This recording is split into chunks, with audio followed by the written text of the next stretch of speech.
What is going on, you beautiful bunch of savages? Primetime 147, aka Dave, up against what remains of Vuck Gaming.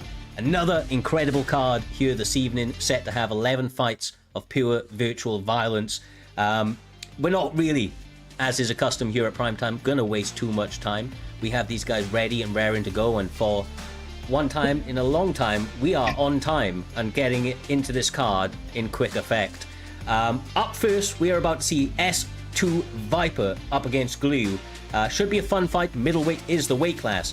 And I am absolutely pleased to say that joining me in the commentary booth, calling this action, it says J Diamond Roger because I'm an absolute dickhead, but we have Swaggy and Doc. How are you doing, lads? We are back. I love that I'm in the J-Dime spot. Roger's not here because I beat his ass yesterday. Knocked out cold. He needs the weekend off. I am Jay Dizzle for the day, though. I'm excited for these first couple of fights. They're going to be really striking heavy, I feel. Yeah, well, I mean, with two picks like Adesanya and Alex Pereira here, I'm expecting a lot of striking. And Glue's a former Fluid member as well, so to see him pick someone like Alex Pereira is quite nice. It means we're not going to most likely end up on the ground very early on this card here.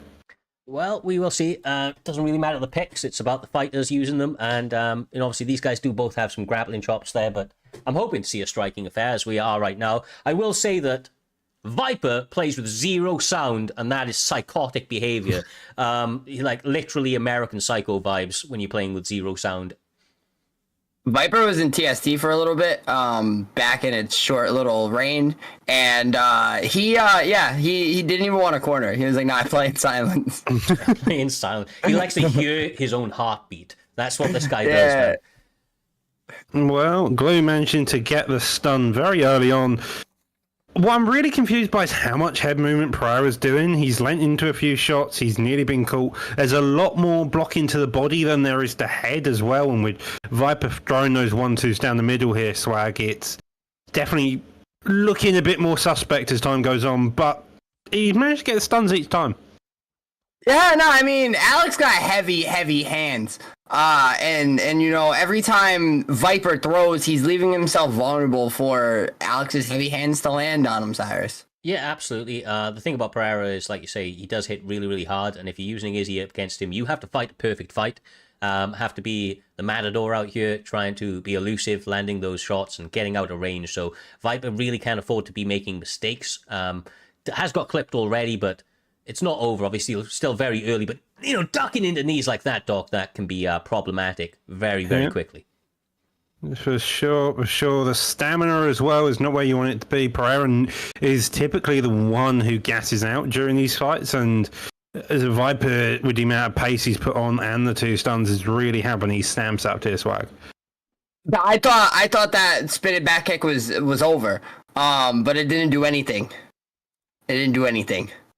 Landed with the calf instead of the foot, a little bit close for it, I think, but obviously trying, being creative. Same with that, man. Like, Glue's doing well here, like surprisingly well, considering he was a grappler initially, but you can see that he was a grappler originally because he's making a couple of mistakes, even in the success he's having, throwing some of the shots, you know, the wrong shot selection when he's too close or too far away, like trying to throw hooks to the body there when his opponent was out, or trying to throw kicks when he's standing in boxing range. I mean, that can get him caught if Viper's able to capitalize, but obviously he has a much larger margin for error than Viper does. Yeah, well, Viper's got a really good jab. The jab has had a lot of success. The trading is where it's going wrong because the way Pereira is. And with that, that's definitely a round for Pereira. I think both of these guys, it's go back to the corners, reset. For Viper, it's about managing that range a bit more and not allowing that those hooks to really land on his chin, it feels like. No. Viper needs to make a change, and he needs to make a change quick because this is going to get really bad this round if he doesn't change what he's doing. And his mistakes are he's whiffing. He's trying to throw the same combo. His name's Glocker? Glocker knows it's coming. And it's, you know, it's the same combo. He knows it's coming. He's landing these heavy shots. He's flashing them when he's flashing them. And even on top of that, he's getting damage with these close kicks. Viper needs to... There we go. He did it.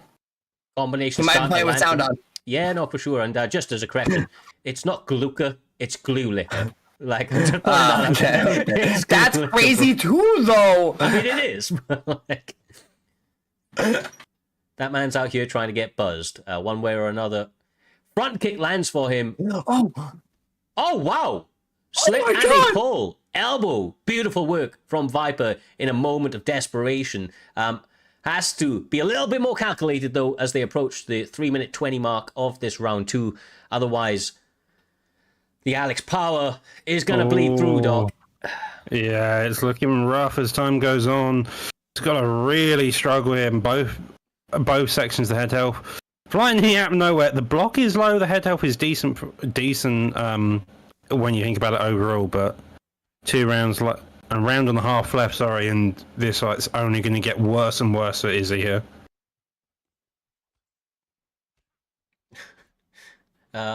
Jab, straight at Asania, trying to land, but as you were saying earlier, Swaggy, I mean, that block from Viper is kind of gone, although he's getting creative. I'm liking, like, the cleanness from Viper's combinations, but, like, he's just struggling with exchanges and kind of taking a little bit too many pictures after landing them.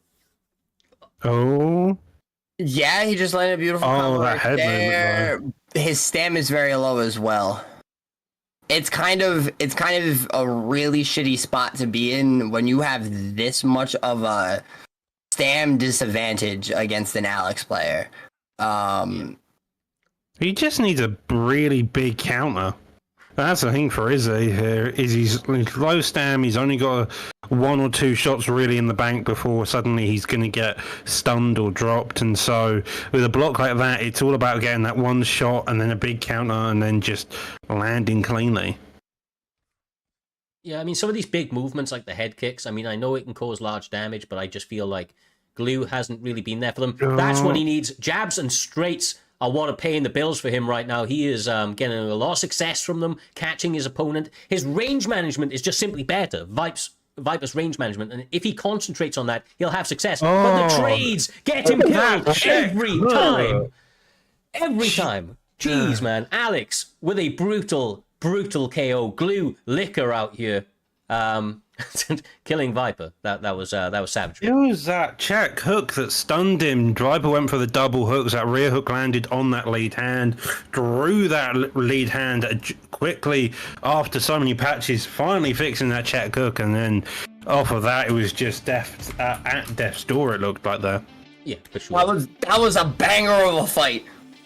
Both men left the wall in the cage. Viper knew he was fucking up. He knew he needed to finish. He went in there and he pushed. He tried to get it. Unfortunately, he didn't get it. But this is what the bright lights bring us. 100%, man. Look, Violence! Viper's always been a kill or be killed sort of fighter. He knew he was down. He was trying to get creative out there. He'll go back to the drawing board. I'm sure we'll see him back. But that was a big opportunity for Glue, who was ranked number 22 on an undefeated streak of 2-0 coming into that fight. Now finds himself 3-0 in the division. A nice spot to be. Probably going to breach into that top 15 right now, or thereabouts. And we'll start to have bigger and bigger fights. So we'll have to see where he goes from there. But a great night for him here this evening. The next fight on tonight's card, as we have a little bit of a look forward, is a little bit different to what you will now see on your graphic. It is going to be not whoever's there, but it's going to be Dasuki standing in on short notice up against Shol Nuff. I don't know if I'm saying that name right, but Shol Nuff. Dasuki has been looking for an opportunity to right what he thinks is a wrong. He had 20 plus takedowns in 2 rounds, and he has not a single day has gone by without him having stick for that in the server, and rightly fucking so. So he now has an opportunity because he believes that he's going to come out here and show everybody what he's truly about. He wants to get a quick knockout or a quick submission, but he is going up here, Swaggy, against an undefeated prospect, one that I have not seen before, ranked number 22 in Sholnuff. Yeah, I was sorry. I was just laughing because you were just like whoever this was supposed to be because you couldn't pronounce. I think it was A Busser. However, no, this is about to be a banger. I think it's like show enough, but like he spelled it really weird.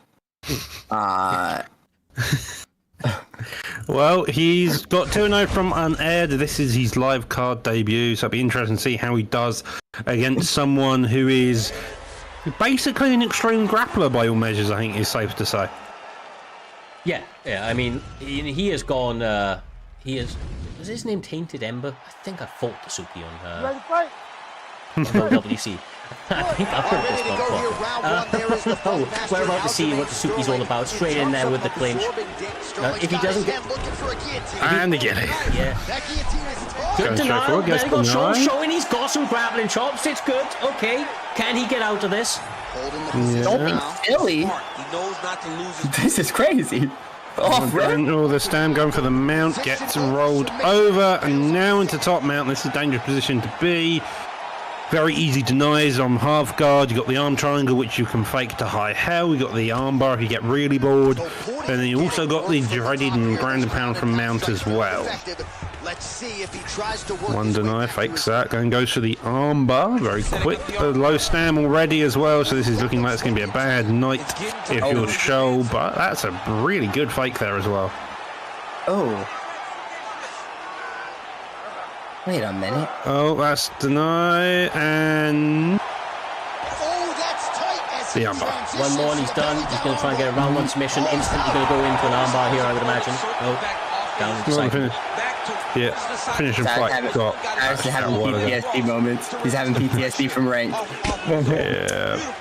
He's having PTSD from rank. It's not looking good for him right now, but I am willing, sure enough, I'm willing him back to his feet so that he gets an opportunity to show us what he's about. Because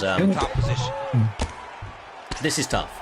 This is tough. Like when Dasuki was out here telling me that he was going to show us what he was about, I was expecting a bit of a difference in his approach. No. And it doesn't look like that's the case at all. This is black belt behavior. Like, I mean, he put on a show in the grappling, not necessarily what we wanted. I don't mind if he gets a finish, but like it's just like what I want to see, dog, is if Shonuff can get back to the feet, does Tainted Ember, also known as Dasuki, just continue to try and do what he did against, was it Maruf, who just kind of like completely destroyed him doing it? Does he have any striking chops? Yeah, does he have anything other than this? That's what I want to see. Well, we're now, if you're Shonuff. Okay. Potentially a mistake. I don't want to say a mistake, but you're one sub away from getting finished. It's a mistake. You've just ended the guy's full guard. Now he's going to the back mat. And, yep. Well, talk about a trial by fire for him because he gets his first live fight opportunity, short notice replacement, and this is the motherfucker he ends up against. My heart goes up against him. I would say I'd put him in there against Doc next, but probably be the same thing.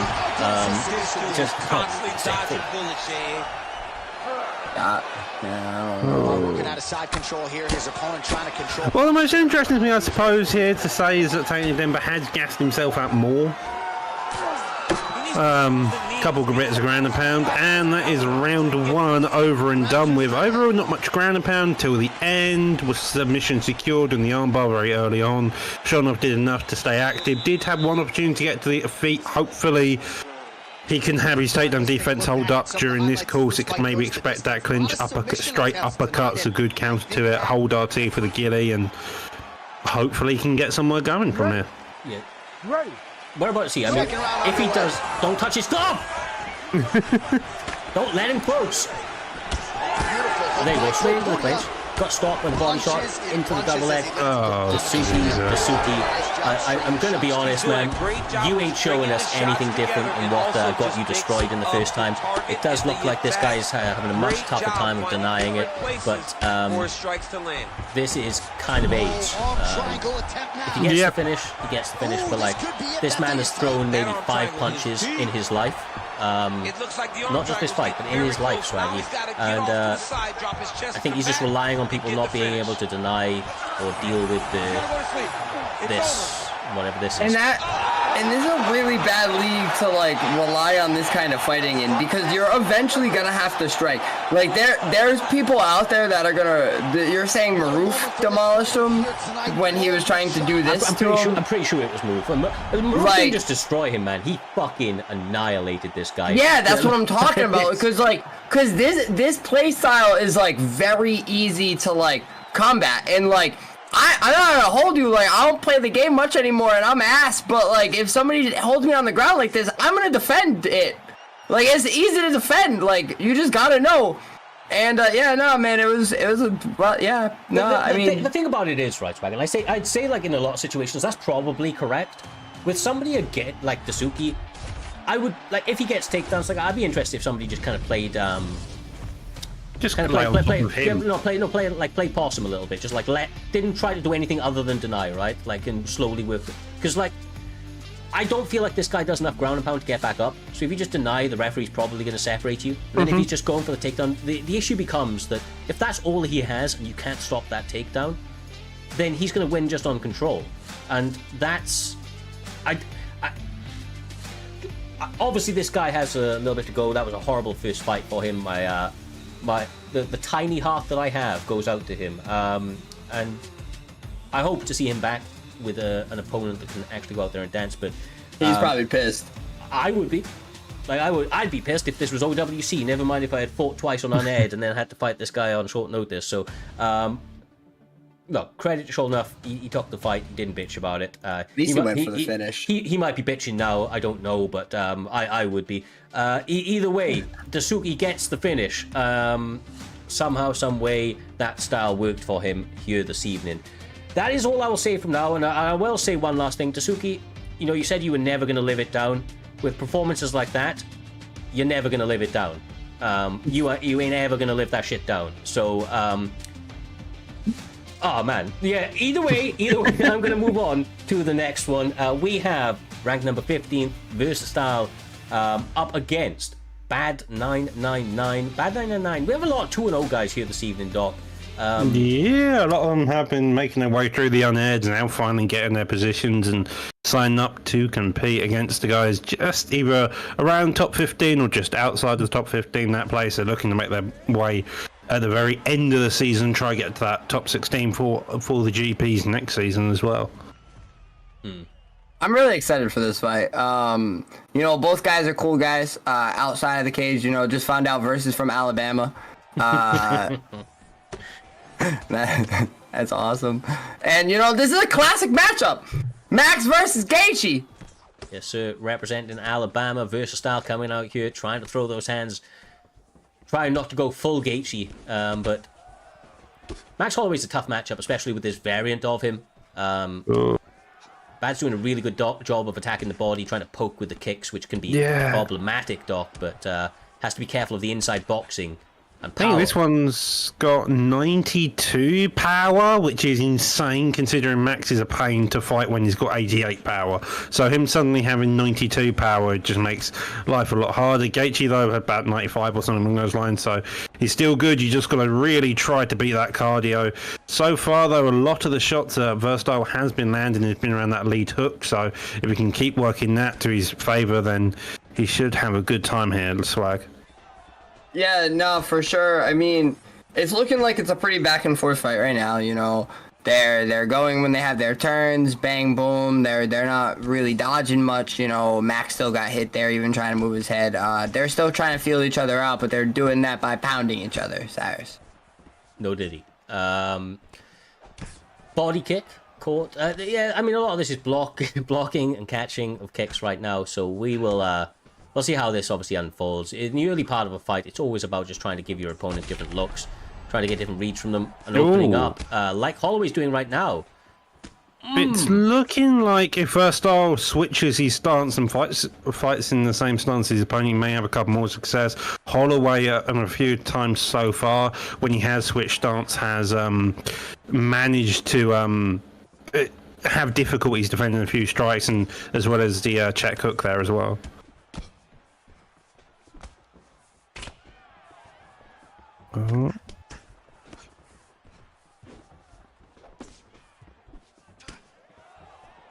Holloway's fighting a very in and out fight. It's kind of beautiful. watch. A lot of the like kicks as well. Lot of that, man. I'm surprised that he's thrown that like 4 or 5 times to cover distance. Throwing like random and naked body roundhouses like he did just there. That those are gonna get caught. Versatile fighting a little bit unusually for him. I don't know. Maybe just didn't like the way that the fight went, and he's kind of trying to pull that back. But like, he's normally a very composed guy.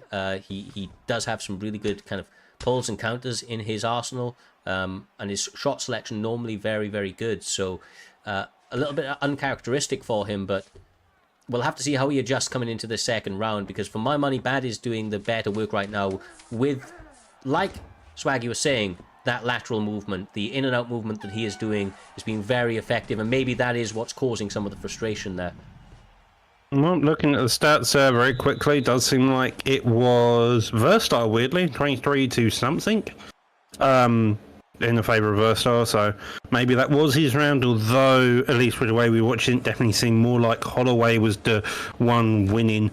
I think maybe the leg kicks may have helped score it into his favour. Potentially, yeah. I mean, I was surprised at the stats, to be quite honest with you, but is what it is. I did think that Holloway had run that round, but I ain't a judge. Oh my goodness, that was a dumb idea. Bro, he rolled into his kick. Yeah, and got stunned as well, so that's already down on the scorecards, and you've got 4 minutes left of this round when you're already having difficulty landing shots included. Was that a stun? That might... yeah, because... It might count as a knockdown. It might count as a knockdown. Yeah, it'd be a stun or a knockdown. I mean, with the way the stam's gone, I think it may have been a knockdown. Could have very well been a knockdown, I'm not gonna lie to you. I'm mildly impressed with Bad so far. He's living by the keep it simple, stupid, kind of principle. He's not going too overly complex. He's keeping it very simple. Lots of jabs, straights, hooks, simple kicks, using those teeps very effectively. And the way that he keeps peppering the body, I think, is just a smart move. Oh, he's engaging but not engaging, and it's a fantastically frustrating style where you want to hit him as soon as you hit him, but he's not there because he's hovering around that black line. But then you can never quite pressure him because he's always cutting the cage in one way or another. So you can never actually start landing all your clean shots here. Because look, now he's circling around, now he's throwing the head kicks. He's forcing you to keep that distance to stun there, though. This is where Gaethje can go absolutely crazy. Oh, wow. Oh, and that body stun. Jesus, digging down, drops him. Oh. Yeah, it could be over very soon, depending on next move here. Oh, yeah. Nice takedown, decent, sir. Head kick comes out. He didn't get it, though. I mean, it's just the impact of the ground whilst also being body rocked was not good for him. Holloway in such a large advantage in terms of stamina right now. It is some madness being thrown each other's ways. Bad again, looking really good overall, composed, calm, even under the bright lights here. But Verso trying to find a way even with the power of Gaethje, and he's slowly suffocating.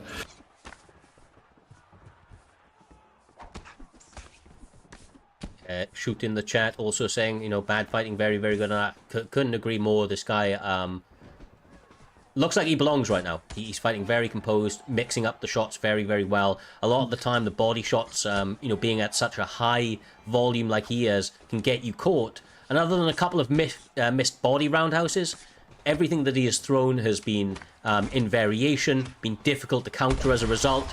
And he throws out occasional unorthodox strikes like that, Doc, and he gets them landed virtually every time. Now, for a round one that he potentially lost, that round two, that was all He's bad. Definitely won. Yeah. No. So 1-1 going to the third. Max Holloway arguably ahead in every method and possible outside of maybe the block. Again, though, that check hook with him being in two different stances have been money for Max Holloway. Multiple times throughout the entire fight, he's landed, got the stuns, got some key damage off of it, and it's really been one of the kryptonites of this fight for Max Holloway here. For Gaethje, sorry. Yeah, Verse kind of came back and really made this a close fight. Shoot in the chat is right. Like, he's about to pull it out the fire. Both men are leaving it in the cage right now. This is a great fight. No.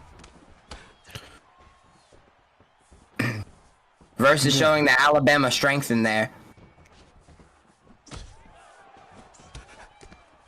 He's just trying to find a way. It's like he can't get anything going, really. Like, you're seeing a couple of those hook combos, but outside of that, it's really difficult to apparently land on this Holloway, which, I mean, in fairness, the footwork is probably the main thing killing him. The jab, the body uppers every now and again, but then as soon as that happens, he's out the pocket and his back is moving a long way. Wow. The uppercut, though. Yeah, same. When they're standing like this, when you got Holloway in southpaw, you got Verse in the Check hook. in the orthodox stance. It's he's having problems. He kind of has to match the stance, and then he's getting better work. He's missing too many body shots. I would have honestly liked to have seen a takedown from him earlier in the fight, but it's a bit late for that right now. Yeah, the stand is completely shot where that's not really an opportunity. One good mount may have actually really done it. I mean, he does have the opportunity if he can work that rear hand. He's got 2 minutes. He could always go for a doctor stoppage, but Gaethje's got himself got to be worried about the doctor stoppage as well here. Yeah, I mean, he may need to do a little prayer and then throw a rolling thunder, because right now he's having difficulties cage cutting. That was pretty nice. There it is. Oh! He said his Hail Some Marys. clinch elbows even. I mean, just work that cut if you can. I don't think he has enough in the gas tank, dude. No, he doesn't. Yeah, that's... I think Max is gonna pull this. Bad's gonna pull this out strictly off of what Gaethje has left in the tank. Yeah. If he can get one nice pull counter, he has technically got enough to get the finish, but only just about. If Holloway continues to work the body, Or if he just major lunges into a hook. I mean, Bad keeps doing that. He keeps major lunging out of it. But, like, it really is all hell's bells here. oh nice. Counter hook. That's it. Oh! Bro, you get more points for finishes, Bad. You need that finish, my man. I think that just won him the fight. I think that just won him the fight, though. Either way. Oh, he wants that knee, the swag style. Oh my god. Jesus. Going for the finish. 7 seconds left, and that is murder she wrote. Hell of a fight, possibly fight of the night there, and that was a war and a half there, Swag. Yeah, nah, for sure. Like, I think at the last minute of that fight, the only thing that was saving Verse there was the Glocky. He needed the Glock Dookie in that very moment, and he didn't have it. And Bad came out on top. And what was this Bad's debut? That debut. Yeah. But this is a beautiful debut to have against a very decorated fighter in Verse. He's ass now, but he's been around. Wow. He's been around he's a man from Bama. He's working hard always. However, he's been around the block a few times. He's done big things in PrimeTime, and that's a big first win for Bad. 100%. Look, like you say, Versus style showing that Alabama heart that they are known for, fighting to the very, very end. But Bad 999 had him needing the emergency services after that, and yeah, ultimately, What a fight. Very, very good performance. 7 stuns, head stuns, 4 body health events, and 4 knockdowns, landing at a high clip as well, over the majority of rounds at least. I think the lateral movement was causing a lot of problems for Versatile, and that's probably what got him ahead in that fight. But either way, like you say, a great start for Bad.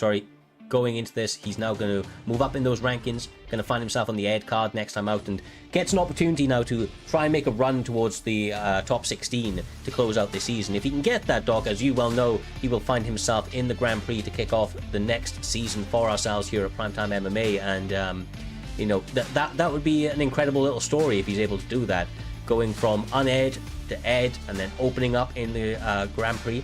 There'll be some big opportunities for him. But we do move on to Cleaning Tuber up against Fluid Zeuix. I'm going to say Zeus. Yep. Zeus? Yep. Zeus. Zeus. Okay. Well, I mean, both these guys. I mean, Fluid Zeus, I'm not too sure on, but he's 2-0, so he has the unaired record to compete, finally getting back into it. Kind of been the story on the prelims. Guys we know versus the new guard trying to make their way through. So far, it's been 50-50 for the most part. But Cleaning Tuber is a guy we've seen previously. He's 6-4 with 1 draw. He's coming off a loss.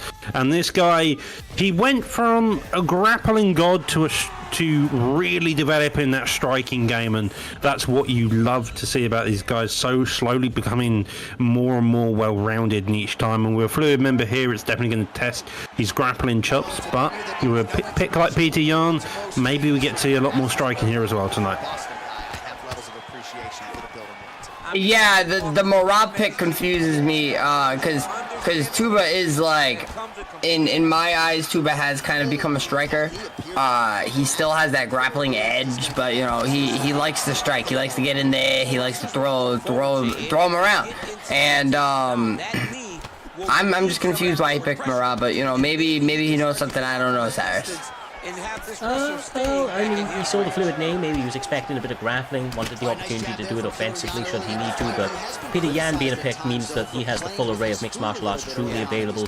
Great boxing on him, sensational kicks, and if he needs to, he can trip you up, take you down, and work that ground game as well. Yan a little bit slept on, which is odd to say considering he was one of the more dominant picks for a very long time. Yeah, well, he did lose the Force of Nature perk, which was one of the main reasons why people chose him back in UFC 4.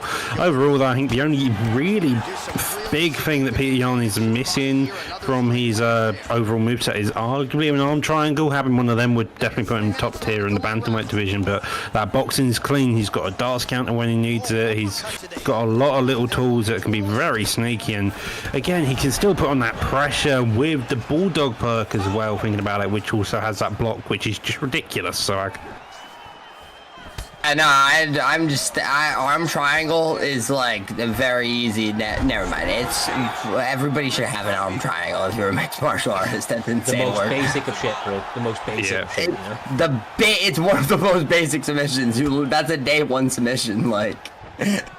Genuinely is. I think it was the first submission I was shown when I went to class, you know.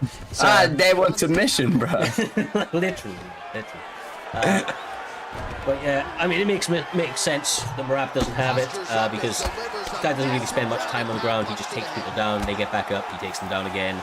Kind of fights like Dasuki, to be honest with you. Oddly enough. Nah, but he kept him on the ground the whole time, unfortunately, except for when the ground started. That's like the only bad fight on the card so far. well, big more ground and pound Marab, but actually doing damage this time around instead of in his actual fight. Well, here we go. A lot of pit batter shots, keeping the stand fairly consistent overall. Zeus having some difficulty with the denies this time around, but looking like Clean Juba here doesn't really want to just move position. He's happy just raining down small bits of damage here. You know what, I got to correct myself from earlier. I think I said that Maruf was the one that destroyed Suki. It wasn't. It was K1 Jody. Jody did it, man. Great job landing from the top position. That's even crazier. Jody's quality. Might be my favorite fighter from K1 at the moment. He's got an interesting style. Seems to be able to do it all as well. He's not fighting tonight though, is he? I don't believe so. You're not supposed to have a favorite fighter. We do have Animal Batista from K1 fighting tonight. Nice. Right, so these guys start this Animal Batista. Cool name. Just misses with the jab there. What were you gonna say, Cyrus? Starting out the second round? No, I was going to say starting out the second round. Now, obviously, Fluid's going to be completely aware that takedown threat is now going to be there. Oh, that is a bad move right there. Bad move. Movie wanted. No, I really do think this fight's going to be more about how Clean Tuber deals with that pressure, and that was the best way he could have done with it. Getting the stun, getting the takedown. Now, arguably, he wants to be moving positions from here, because early on, because late in the round, staying that full guard, landing small bits of damage is fine, but as time goes on, it's just asking to get flipped more and more. Those check hooks tonight are being the method of the game. I don't want to be trading with Yan. That's an insane idea, to be honest. All right, so perhaps he's going to have to address something. Good damage right now from PDN, trying to answer back with some damage of his own. Really bad start to the second round for him after a difficult first and frustrating first round for him. He's throwing so actively with his combinations, though. He has to stay 100% boxing in order to ensure that his stamina doesn't go bye-bye too quick, and he can just pepper that block. Because that's the problem. Lovely takedown. That's the problem. Yeah. That really is. He needs that pressure. He needs to basically mean that every time you shoot and takedown, you're either going to an uppercut or you're getting clipped by the hook, because the tracking's slightly whiffy sometimes. And so that's the idea. He is doing a really good job at getting this full guard, though. That's another thing to note. Like, every time that they hit the mat, Marab has basically ended up in full guard. Now finally getting top position, this blue member does. Deny there, posture up, probably going to go to side control, as you can see. And now this is something where it gets a bit scary. Those undeniables resetting the stand, making it easier to hold side control, so then you're forced to power transition that then snaps your stamina. Then you're just asking for a really difficult time on the mat, to say the least, as it gets even worse as you end up into Crucifix here. It's a really bad spot to be. This could be the beginning of the end. This is a very, very bad position for the We've got DC in the booth also saying that this could be the beginning of the end, and for the first time ever, I may not be disagreeing with that man. This is a bad spot for Marab to be being on his back. I mean, he's obviously an offensive grappler, but he gets it flipped. Clean Cuban knows his stuff. He's making good movements down there. He got himself back into full guard. He was able to re-guard, and then he was able to go for the sweep, and he hit it beautifully. And now he's in mount position, which is kind of where he needs to be, especially if he wants to try to steal the round back with about 20 seconds. Because I do believe he got the knockdown. This is Marab's round. Yeah, he got round two, and then. So we're going into the third, like 2-0. Yeah. No, this is Marab's fight to lose at this point. Peter needs to come out. He's look, he's had a lot of success with that pressure, and he's done a fantastic job there on the feet. But every time, it's the rest of the elements of his game that so far he's struggling with. And so, if you're Zeus right now, you just need to really push forward and just work that block and work that head tail. If he wants to win this, he's looking for a sub. He's looking for most likely a KO here. Quick jab. Takedown, but the takedown defense finally coming out to show finally, but working himself to the cage, getting that bit of distance, and this is where the difficulty lies for Clean Tuber as he gets pinned against this cage as that head health gets lower and lower. Swag. It's just, sorry, Swag. It's the one big shot that's fucking him every time, man. If he just keeps it a little simpler in his boxing, he's doing really good at, working down that block, attacking the head health. But then he tries to follow it up with a big overhand or some other sort of big movement, and he gets taken down. He gets taken down. Yeah. Because it's that split second it takes to land the power shot is where he's shooting in and taking him down. And it's bad to give openings to a grappler like this. Yeah, I mean, credit's also got to be given to those takedown shots. The timing of them is impeccable there as well. I mean, 3 minutes left on the clock. This is looking more and more like this is going to be Clean Tuber's round to cruise by here if he wants to. 3 minutes to go in round 3. Nice deny by him. Might be a submission on the cards. No. Might be denied that.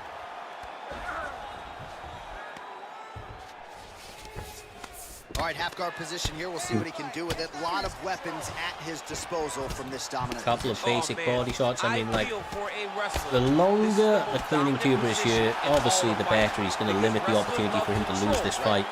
Fluid does train with a lot of heavy grapplers, though. Utilizes some of that ground knowledge to get a deny, build up that GA and reverse position. He now has 2 minutes to get to work.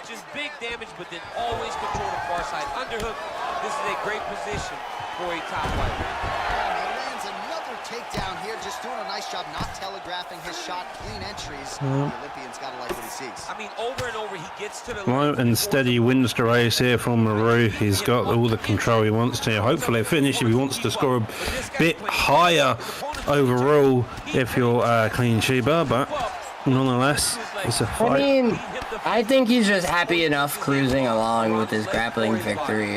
Just like Marab, he's in character right now, man. He's role playing Marab perfectly. Very true. I mean, you got a minute left. I mean, if you're Peter Yan, don't know why you're hanging around the centre. Just continue pushing forward. Jab strikes galore, winging those shots. The head health is low enough where you could theoretically do it, but takedown, beautifully timed, beautifully shot, and that has been the name of the game here for Clean Chiba here tonight. 30 seconds to go now. 25 seconds to mount this guy and rain down holy hell. Well, he's on his back, but he's landing. Harder said, or easier said than done. I was saying it's grapplers. Final seconds of the fight. Oh, hey, grapplers, bro. I love grappling like real life, but I think we had a little chat prior to this starting off. Grappling kind of ass on UFC 5, a little bit ass, you know. So, Yeah, they're missing about like 7,000 takedowns and like 20,000 transitions and like 100K submissions. They're missing a lot of shit. Roger saying, I'm so biased. Roger, watch your mouth. Watch your mouth, Roger. Roger, I'm surprised. Oh my god. I thought you were still knocked out cold from last night, brother. Rumor has it, Swaggy sent you to the Shadow Realm, and you are still in full I beat his ass. It's in the VOD. It's in the VOD, baby. It's in the VOD, baby. Forever captured. Forever captured. I'm the Ghetto League champion now. You heard it first, bro. You heard it first. I own it. Oh, jeez. Okay. Well, first decision, Doc, of this evening. Not a bad fight. I do think that Clean Tuber fought, very smart fight, taking on an undefeated prospect at that time. Not the best fight from Fluid Zeus, but we expect to see him back better than ever. I would imagine that was going to be a bit of a learning curve for him. Had a lot of good defensive moves, but on the feet was just maybe picking some of the wrong shots to kind of keep himself standard. But it does time us up very nicely, Doc, for our featured fight of this evening, featured prelim of this evening at least, with AKA Maroof up against V Pain. If these guys go live, but yeah, it should be a very fun fight. We were speaking about it prior to the card starting. V Pain obviously being an incredible competitor in the past, was able to accomplish some very high heights on UFC 4, winning the belt. Took a bit of time away and is trying to answer back now in a big way, trying to work his way back into the title picture to close out the end of the season. But we both know that Maroof has been on a killing spree for some time, has really started to establish himself as a genuine threat within this division, and of course is going to get an opportunity to take on a legend here this evening. Yeah, no, for sure. I mean, he's looking really good. He has looked really good. And, yeah, no, he's 10-7. He's definitely had a difficult time overall his record. V-Pain finally coming back. He's been gone a while. I can't remember what card, but he went on 3-0. I think we won one fight on the live card. And now he's finally coming back to look into actually compete here, Swag. Yeah, no, I'm excited because even though Roger hates Maroof, I'm one of Maroof's biggest fans. Fight's gonna be a banger. Yeah. So what I heard of is that there's a little bit of a thing. They've just restarted. They're about to get each other into an invitation right now, and the stream should be going back up momentarily. Yeah, Wi-Fi dropped. No, I seen it. That's all cool, Doc. Outside of that, though, I think what we'll do is we'll take a quick moment just to have a little bit of a look forward at the rest of the card. After this, of course, we have the main card still to go. 6 fights of pure virtual violence. K1 Animal Batista starting off that main card up against Eagle MMA. 2 high-level competitors that have been obviously on the precipice of that top 10, top 15 for some time. Going to have an opportunity to continue here this evening to try and rise through. But then as we look forward there, Doc, couple of fights obviously stand out to myself between Strikey and Spooky, Chemix, Marcus, Maxi and Bossman, and then of course we have our 2 title fights running here this evening. For sure. I mean, those 2 title fights are insane. We didn't even originally have the Xbox title fight up here. Easy Work dropped out. He was going to be a #1 contender, but then Mix-Up still wanted the fight, so he got Dexpremacy instead. The Maxi Boss Man fight I'm looking forward to. That's your classic grappler versus striking matchup. Chemix versus Marcus. That one is a rebooking from last week. Had a couple issues of that, so they're fighting again, so that's going to be a banger. Striking versus Spooky. Spooky is a notorious grappler, jumping up from PS now to Xbox now, so that fight I'm definitely looking forward to here as well. That's on Xbox. Yeah, Nice. that's on Xbox. Very, very nice. I'll be interested to see what he's able to do over there. The Xbox division's a tough one, man, and they've got some, some really, really good, grapplers over there. So I'll be interested to see how his grappling kind of matches up now he's over on that division. With that though, Swaggy, we are ready to go into the featured fight of the prelims. I do believe V-Pain on the left-hand side using Kamaru, the Nightmare Usman, and Leon Edwards, Rocky Edwards at that, stepping across from him with Maruf, these are perfect picks for these two fighters, I feel. Yeah, I like the picks. Who's on what side? Well, just V-Pain is Kamaru. Oh, okay, yeah, I couldn't see his name.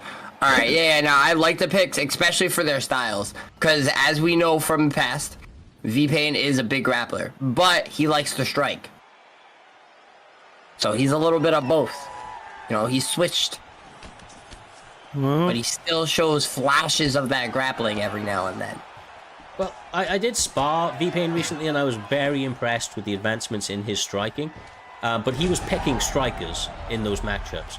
Going somebody like Kamaru Usman, who does have some fundamental boxing, obviously has power in those hands, but is somebody that has the ability to mix it up on the ground, could be a better pick for him, but it might also limit some of the creativity I was seeing from him the other night. So, I don't know. I don't know how to feel about this one, to be quite honest with you. Oh my goodness. Oh, Jesus.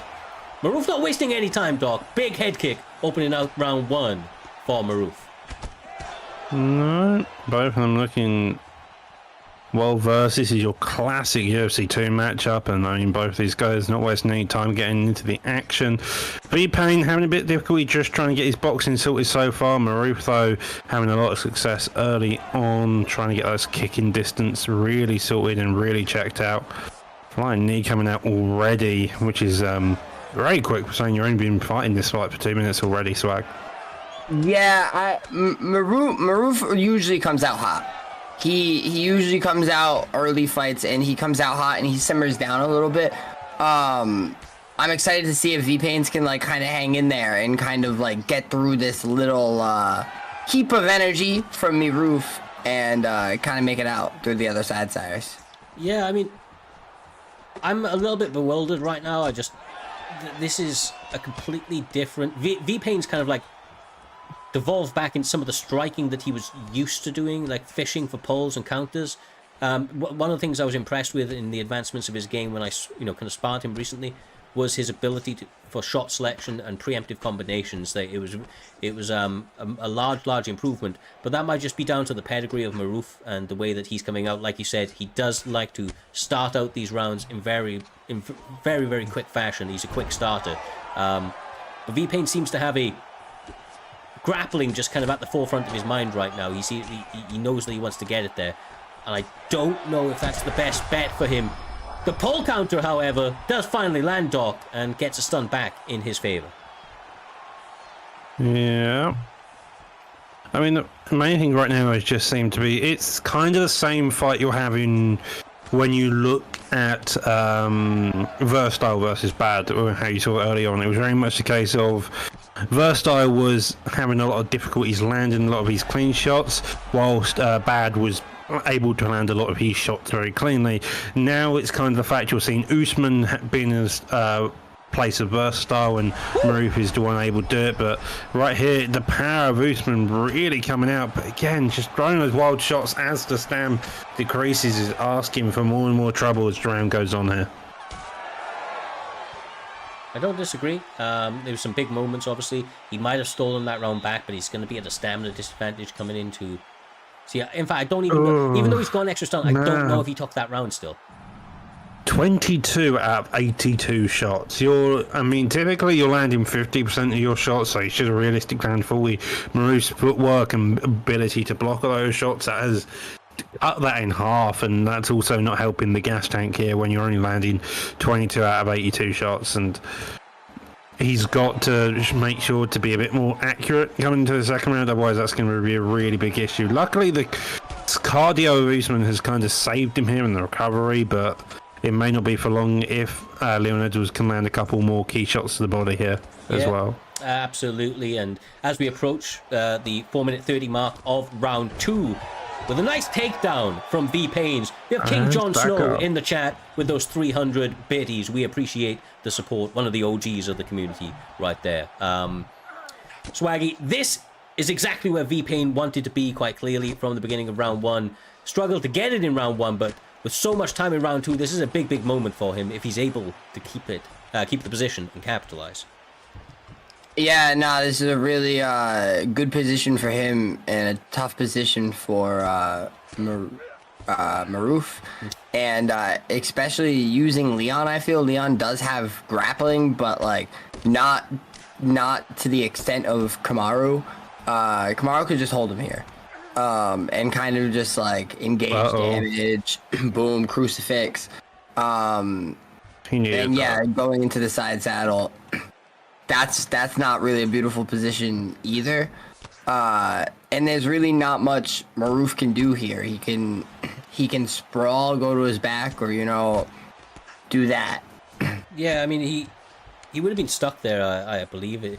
I'm surprised V-Pain decided to opt and go out of side saddle, but maybe he was just trying to stop his opponent working his way over to his knees and stalling out in that position. But side control is a very, very good position to have, especially if your opponent doesn't have things like, the ability to go to full guard straight away. He's working him hard right now. Like, if he can just continue this, he's going to really tax on the cardio. Arm triangle? No, go to mount now. Yeah, and he's going to be postured as well, is he not? No? Nope. No. Now he is, though. Raining down this key. Wow. Jesus. Oh, okay. V-Pain wasting no time getting that finish. Rumor has it her team did not separate that for at least 5 minutes afterwards either, so he was just raining down shot after shot whilst his opponent was knocked out. Maruf, after an impeccable first round, unable to stop that early takedown, and then when it hit the ground, we saw the levels of V-Pain's grappling. An excellent win for him after a difficult start. A difficult start out here, Swaggy. He now moves himself to 4-0 in the division. It's going on a great run, his little old V-Pain right now. I hate to agree with Roger, but the thing the last couple of weeks has been like Maruf chokes, and like kind of chokes. Like he kind of fucking choked. He had him stumbling back with a fucking head kick first round. He was kind of beating his ass on the feet. He got taken down immediately second round. Go on. Look, there's narrow margins up against somebody like V-Pain, and although he did start out very, very strong, it wasn't so far ahead that it was, out of the realm of possibility for V-Pain to come back. He still had good stamina. He landed some good damage, even though he was largely outstruck in that first round. So I honestly don't think that Maruf sold it. I just think that I put all of the credit of that onto V-Pain, to be quite honest with you. And V-Pain made the adjustments, he did what he needed to do, and then that one top mount was it. It's a fantastic pick with the Kamaru Usman as well, with the ground and pound allowing him to do that much damage there. Yeah, it's a really cool thing to see V-Pain come back into the picture. Because I know he went MIA for a little bit, but it's cool to have V-Pain back in the scene. V-Pain's always been a fun fighter. And I hope we get to see more of that, like, striking you were telling us about. I hope we see him open up. Maybe in the Grand Prix, we see him make a pick where he's more strike heavy. But yeah, no, I'm excited. Definitely to see the future of V-Pain here. This is the thing about V-Pain, right? And the last time I'll mention his name, but like people like Dasuki, he's a grappler that nobody likes to watch fight because of the way that he grapples and the way that he approaches the fight. V-Pain, on the other hand, is a grappler through and through who everybody loves to watch because the guy's entertaining. He does it all. He will strike on the feet. He's not just trying to clinch spam you and shoot double leg and single leg after single leg and double leg. He will make the fight interesting. And, as a result, he gets a lot of support from myself and from a lot of other guys, because he's a very, very top-level fighter who will try to fight through adversity. You know, he may not be the most the most technically proficient on the feet yet, but he's made massive strides in his game, and as you saw, he was able to hang there enough to survive into that second round till he was able to get the fight in a position that, you know, suited him. Either way, like you say, big time for him. 4-0 now, and we spoke about moving on towards, you know, the Grand Prix. Lee Payne's been in one or two of those Grand Prix, I do believe, and he won one. Yeah, he won one, exactly. And now coming back at this time, I feel like it was perfectly timed by him. He took away the right amount of times. He planned it out in his head.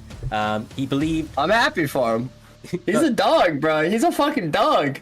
He conceived, he believed, and he's now going to I'm try and achieve it, see. my man. Get that get that little rock hold line out there. But either way, we move on to the next one after an entertaining end to the prelims. Animal Batista stepping in there up against Eagle MMA. Middleweight is the weight class. And without further ado, Doc, we're about to see an Alex v Izzy matchup once again, I do believe. Ooh, Alex versus Izzy. We've got the Origins versus the Electric Shorts Izzy as well. That should be a fun one. I mean, both of these guys. Ooh, who are they? Eagle, the man, the myth, the legend. The one who tried to commit to the K1 Mire and ended up getting himself KO'd. At least he's using the striker this time. That's too positive. Yeah, but Eagle always does, like Eagle's such a high-level fighter, and like he should have been in the championship picture for so long, but he's just so dumb. He always does something stupid. Can't disagree with that, annoyingly, but Swaggy out here saying it's a matter of IQ, and I know that's going to piss this man right off. Was it? Can you say that? Oh no, I'm thinking the wrong fact. Sorry, I was going to say. I thought you said this was Xbox, but it's not. No, this one's PS. That was the PlayStation. Yeah. Going after the calf kicks, reverse specs using Alex. That is Eagle MMA. Obviously, Animal Batista gets a head kick, landed on him nice and early. Great start out, and when you're Izzy against an Alex getting rocked this early, never a good sign. Hard to bounce back with the power that Alex possesses. I'm liking the style from Eagle. I like it too. Alex got stupid power in his legs and in his paws. Yeah. Eagle's not really committing to anything. He's kind of just poking and prodding, waiting for K1 Animal Batista here just to really go at it and then find that big counter like you saw with the head kick and stuff. The leg kicks here as well are also doing some big work, just slowly prodding, and a little bit of head movement there with the head kick following suit. Not a lot of overcommitment, just really just steady and cruising here and waiting for the time to strike. It's fluid. I like it. Yeah, I feel like this is like an Izzy player's worst nightmare, fighting an Alex that fights like this. Yeah. Because you really have to try to pressure, and that just leaves you so vulnerable, especially as Izzy.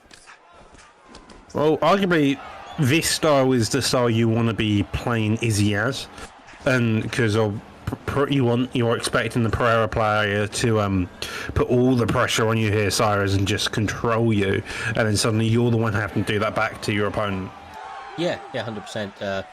And obviously the problem with that as well is that the Alex player playing a little bit more passively, he's got the power, he's trying to be technical, and it means that there's very little wasted movement from him, generally speaking. And obviously one of the things that you're trying to target as an Izzy player is to keep the pace high and try to attack his body so that you can get that cardio a little bit low, get that gas tank running on empty so that you can open up even more. But it's hard to do when your opponent is just taking their time and looking to make sure that they're really landing 100%. And I feel like that's Eagle's game plan here, Swaggy, is just he's concentrating on not missing at all, and it doesn't matter the volume. He's just happy to make sure that he's being clinical with the shots that he does throw. Yeah, well, he's in the wrong sport for that. That's boxing, you know. But that's how boxing scored. He's in the wrong sport for that. Bro, I don't know. It's working for him. He got the stun. When you got as much power as Alex, I feel like that's actually a smart move. You know, I do. No, they're showing that head kick again too, and that shit was clean. That was beautiful. I mean, Eagle so far has looked consistently good. It's an enjoyable fight, and these two striking, you definitely know Alex is always going to be the one who's going to be leading the fight. But you know for a fact that an Izzy fight can definitely come back at any moment. He just needs to land the right shot, or just pressure his heart out like that.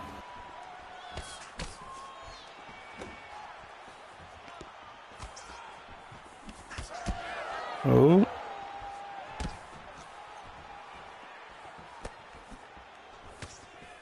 Oh.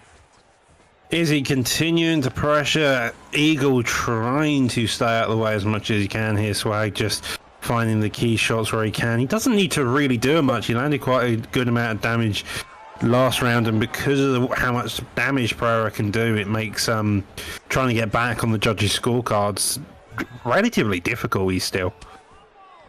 Yeah, nah, Animal Batista's starting to land a little bit now. Like, Pierre's bloodied up. Oh, and he got a nice little counter there, but Eagle's still doing a good job at, you know, just landing whenever there's an open shot. But I'm thinking he should start letting it go soon, because his game plan's kind of getting, like, stepped on by Animal Batista, if that makes sense. Animal Batista's kind of figuring him out a little bit by this point, and yeah, knows how to hit him. No, I mean, you're probably correct here by saying that Eagle should probably be the one on the front foot a bit more. He's getting a bit too lax, a bit too calm, just sitting behind the gold, red and green line. So you do have to be a slightly bit concerned for the rest of Eagle's game plan as you enter into the second half of the second round here, Cyrus. Yeah, like what I want to see is I just want to see a bit more activity with the jab from Eagle. And I feel like if he starts doing that, it will start opening up some of the other shots and force Animal Batista to be a little bit more aggressive to try and land those counters. You know, it'll open up... Basically, it will open up more counters for Eagle as a result. But I say that and like... I don't know, man. I do want to see more activity, but also on the same side of things, he is having success with it. As long as he's able to stop the onslaught of Animal as he's now trying to build up on it himself, then he's going to continue to just win this fight moment by moment. It's just going to be difficult for him to get a finish, which obviously are going to give him vital points in the rankings. And there they are, jabs, teeps. I mean, they've been some of his best tools so far here this evening. There you go.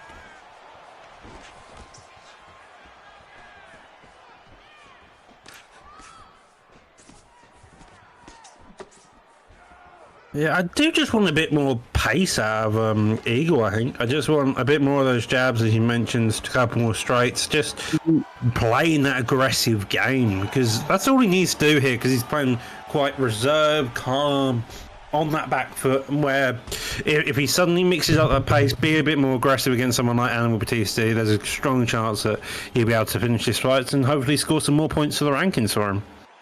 He's getting hit too much. He's getting hit way too much right now. As Alex, like, he needs to... I don't know. It could get bad for him if he keeps getting hit like this. Oh, wow. Nice Never block mind. from him. Now he's letting it go.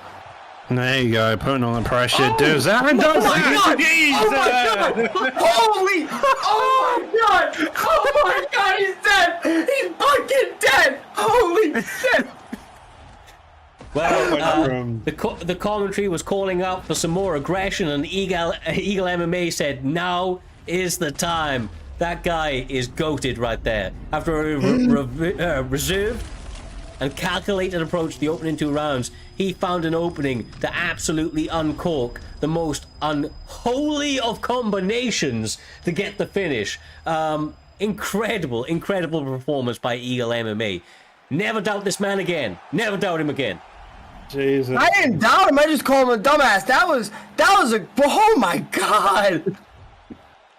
I mean, if you ever need a clip to go into one of our trailers ever again, that is the clip we're definitely using. Jesus, lovely combos across the board. A really dull second round that just got wiped out from a fantastic round-ending finish there. Sorry to interrupt, but overall, I didn't think that this was the case. Overall, Animal Batista landed 40 significant strikes. That's all, over the 3 rounds. That is... He only threw 45, which is even more weird. This is an absolutely sensational standout performance from Eagle MMA. He was even in the chat there. He just said, I'm the GOAT. Hutsara said I needed more pace and I delivered. Ice in the fucking veins. Also, fuck you, Swaggy. I'm smart. I just don't show it. I love it, man. I love it. You need to show it more. That was a highly IQ like performance right there. You came out the first 2 rounds, you ducked, dodged, and you landed the shots that you needed to land, and then the second round you came out like a rocket ship out the gate and just beat the brakes off of them with a beautiful finish. I mean, that man just beat number 9. He's now on a +3, 10 and 7. He's either looking at a title shot or maybe one fight off of it, and that is a wild way to definitely do that. Arguably may have just got himself performance and or KO over the night with a fight like that as well. I mean, unless these guys completely pull it out of the bag, that's KO of the night right now for sure. I mean, we've got 2 title fights, you never know. Yeah, no, that's what I'm saying. There's a lot of fights to go, and there's a lot of names that can definitely pull out big KOs, but that's one of the better KOs I've seen in some time. With that, though, we're about to see one of the PS faithful stepping across into the Xbox division. Ranked number 11, 3-0, Spooky, going up against Striking. Both guys on a win streak at the moment. Big fight for the division. And without further ado, we'll get straight into it. Peter Yan, Henry Cejudo seem to be the picks. Expect to see a little bit of grappling here from Spooky, I would imagine. Going with that Henry pick, especially up against Peter Yan, and a name like Striking, you don't want to be striking with this guy for too long. Yeah, spooky for sure. He's a spooky grappler, and it's about to be October, the spooky season, and that's like every year Spooky always like has a crazy run from September through October, and I don't know if it's on purpose or what, but yeah, it's about to be a banger. I was gonna say Cejudo's a weird pick, and then I remembered it's Spooky, in which case it's about as on par for him as anything else. This man is a pure grappler to the biggest extent, but he does have the striking when needed, and you've just got to wait a bit to do it. Striking is a fantastic striker. I have fought him a few times. He does struggle in places like Mount, but overall he's well-rounded, well-adjusted, and that's arguably what you want when you're fighting someone like Spooky, where you can make it difficult on the feet enough. When you do finally hit the mat, it's more the case of being patient and getting those denies and then waiting for the right time to get up more than anything else. I like the feints, I like the movements. Spooky's obviously got power using Henry Cejudo as well. Henry Cejudo, being as tiny as he is, does have power in those hands, and of course has sensational grappling. But Striking, looking so composed right now, I think it's going to be difficult for him to get it to the mat unless he can set up the most perfect of takedowns. And I feel like that's what this fight's going to come down to, Swaggy. It's how perfectly can Spooky set up those takedowns. As long as it stays on the feet, I do feel like Striking is going to have a clear advantage as time starts to progress. Yeah, no, Striking definitely has the advantage moving forward with the striking. The only thing is, like, Spooky using Henry Cejudo has a couple different ways to set up a takedown here. Henry Cejudo does have a quick jab going into a takedown, so you know that can be one thing. He can also bail his ass off and just go for a single. Henry also has a nice, like, it's like the ankle pick thingy. So, you know, that, and not many people in this game does have that. So, you know, that's a nice way to take him down too. And that's when you don't really need to set up that much. A little leg check there. I mean, this is giving kind of the vibe where you saw with Maroof versus Payne, in which you had this first round where it's more dominated by the striker, then maybe into the second round Spooky's going to be looking for a shot. Maybe he's just trying to work out what shots are working, what's causing what, downloading it all, and then do it. I remember Humble saying multiple times that that Spooky is one of those fighters in which he's happy to download everything, figure out what his opponent is doing, and then start to react in later on in the fight because of it. And if you're not careful, that may happen here with Strikeman. Yeah, you know, when it's on the feet, although he's at a disadvantage, I believe, on the feet, his defense is, you know, more than adequate. I will say that he has the right defensive tools to mitigate a lot of the damage coming his way. Keeps himself very much into this game until he's able to find the openings to put himself ahead. But that was a clear round for Striking. As I said, on the feet, you know, definitive lead to him, and overall quite clearly has the advantage when it comes to those exchanges. But it is a 3-round fight, Swaggy, and as Doctor rightly said a moment ago, Spooky is a man that likes to download his opponents and will look to start to capitalize on the openings he is, you know, reading from as the fight progresses. And the takedown shot already. First takedown of the fight, I believe, getting defended quite well. Now I expect Spooky to probably be wanting to ramp the pace up. Imagine there could be more clinch usage, just working his opponent down slowly, a couple more working him maybe from the overhand into the takedown, stuff like that. Just really mixing up, trying to make it difficult for his opponent as he fires. Double leg bail's also there if he can make his opponent really overcommit to big shots, but takedown defense so far standing well and tough. Wow. Yeah, no, this takedown defense is on point right now, and like, I'm surprised Spooky's not trying more to set these takedowns up. But he, and another one, wow, a third defense in a row.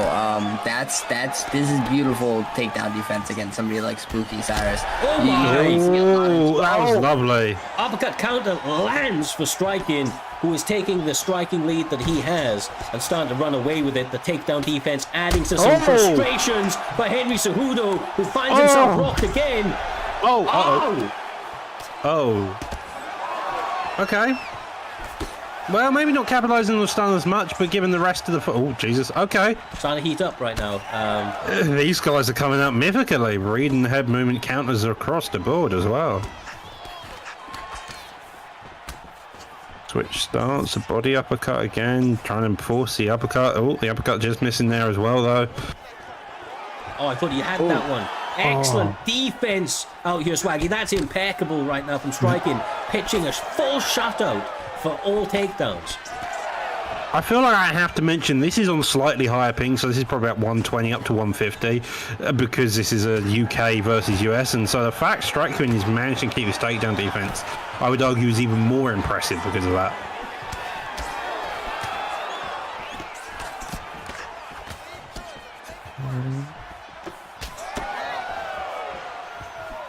I think what's also going to be noted here is the fact that even with all the takedowns denied, Spooky has managed to keep his stamina fairly well in check, even keeping it fairly competitive to the point where he can happily engage on the feet if he wants to, and he's just trying to play that game right now with a minute left of the first round. It's looking more and more like Nice.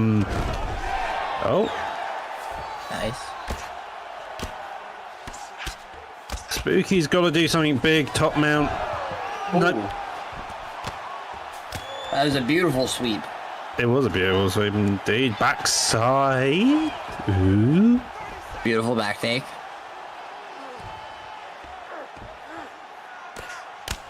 Both men are showing smarts on the ground right now. Yeah, Spooky's just raining down shots hoping to score.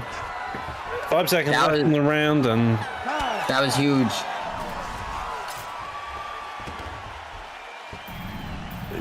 Yeah, Striking's round 2 is his round. I want to say round 1 is Yam. We haven't seen the stats, I don't think, but it felt like it was more into his favour.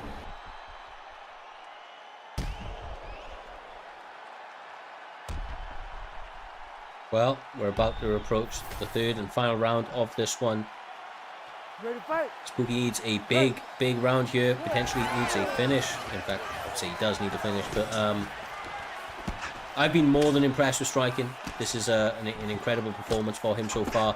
Has to get through the next 5 minutes unscathed, but the way that he is fighting, almost with zero regard for what's coming back his way, just absolutely confident, Swaggy, in everything that he's doing. Yeah, no, absolutely. Striking's putting on one hell of a show right now. I'm wondering what Spooky has in his bag for round 3. A Hail Mary overhand? Doc, you gotta chill. Is he gonna... Oh, he's whiffing right now. Is he gonna try to keep it on the feet, or is he gonna push for more takedown? We've already seen Striking defend a couple, so I don't know what his thought process is here. You know, and the thing about it is, that even if he gets it to the mat, does he have enough time, you know, to get a finish? As we approach the midway mark of this round, Striking could just stall it out even if he gets there. So he needs that. He needs more activity on the feet. Oh, well, that works. That's one way to take your opponent down. That's one way to take them down. Oh my god! From the depths of hell. 0 to 100 in a matter of seconds. One stun, a head kick following suit on the block, as you can see, winging him down.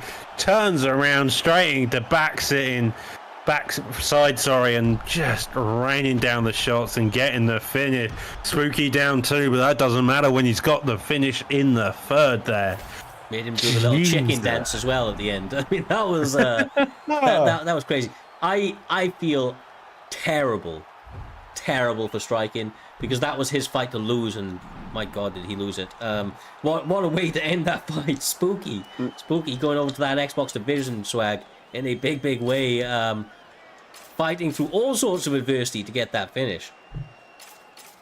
That was crazy. I didn't know Spooky had that in him. He got that dog in him. That's just wild. What the fucking fuck? Nah. Well, we could play that back.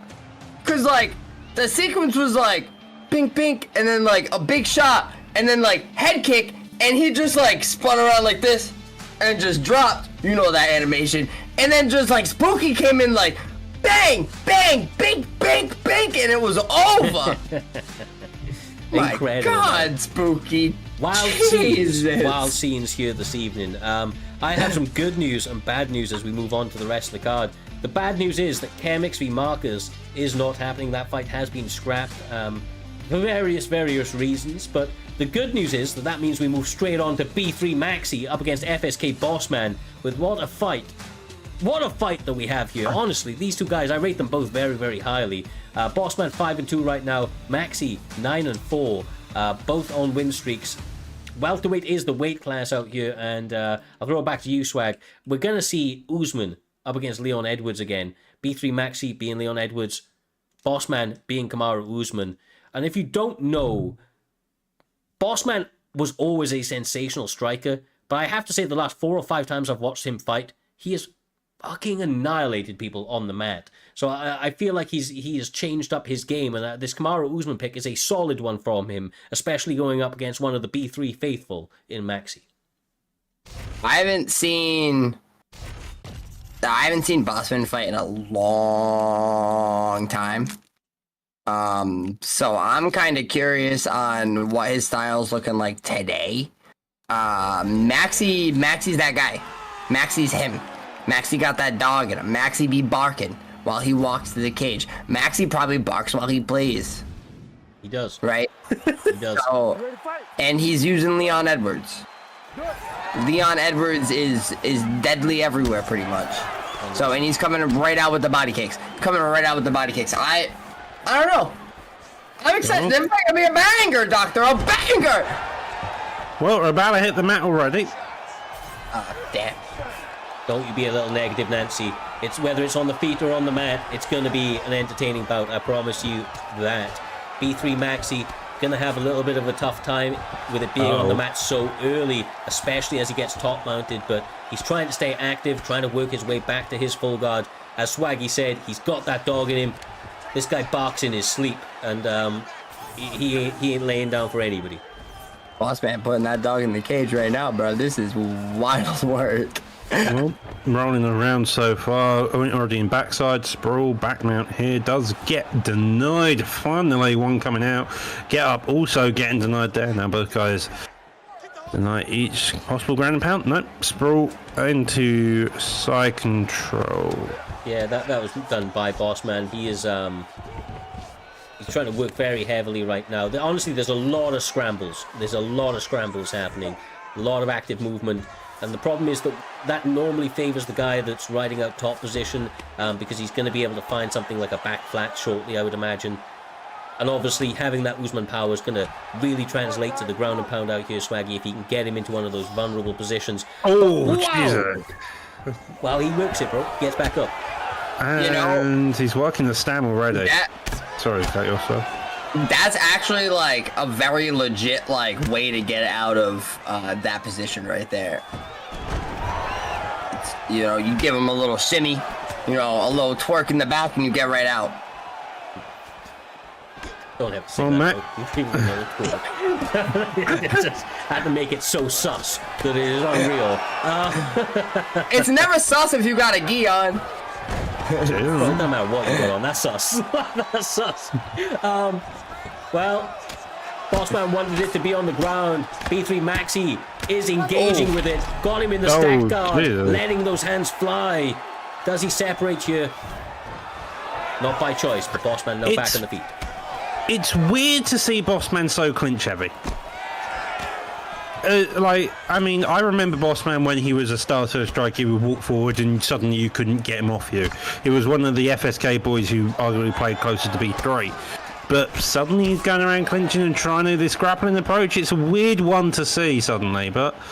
Yeah, I mean, Maxi so far has done a fantastic job working that stam to really limit that ability as well. Well, rumour has it the Bossman is Dasuki's #1 fan and is deciding that he wants to emulate his style.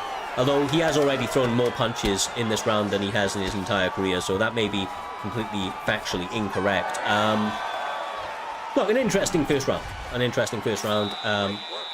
Bossman just not going to get that. He got 2 minutes 30 of top control, but 25 significant strikes to 8 for B3 Maxi. Puts him ahead in a large way, at least in most of the UFC 5 judging. Well, we'll have to see. You never know. Like I've said it before, lads. I've said it before.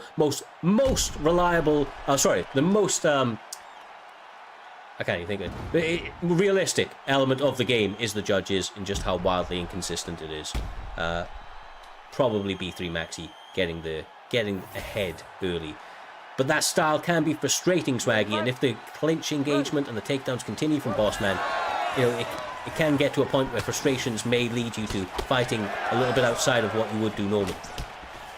Yeah, you never want to be fucking... You don't want this to happen to you. Like, this is horrible. This is like... This gives me PTSD of times I've gotten late on primetime main cards, and like, I don't want to think about that. And oh man, that was Bossman that got the reversal. Yeah. Okay, pulls him down across. Again, like we've seen him in this position before. Yeah, I mean, look, he's fighting to the advantages, but he's got such a large stamina disadvantage now that this is just not good for him. That triangle is deep. Yeah, he did a good job of like feinting it to get a stamina advantage there, but now he's given up that submission. Should have probably looked to reverse it. With so much time left on the clock. Like, go on. What were you saying? Say what you were gonna say.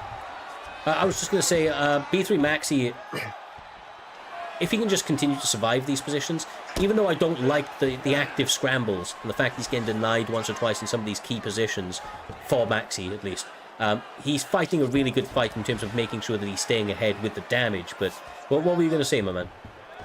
I was going to talk about how triangles are very risky to go for, especially against somebody like Kamaru Usman, because he got like wide shoulders.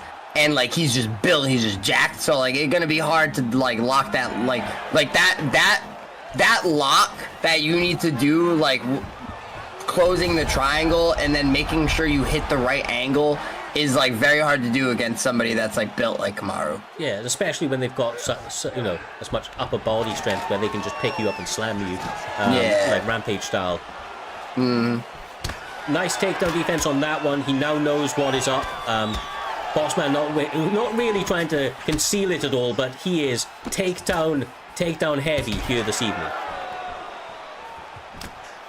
I don't know if that's because he just respects what Maxi brings to the table on the feet, or if this is just part of the new game, but Bossman does have some skills on the feet. As you can see right there, nice little double block, returned with the counter, but kind of getting cooked, to be honest with you, on the feet more often than not.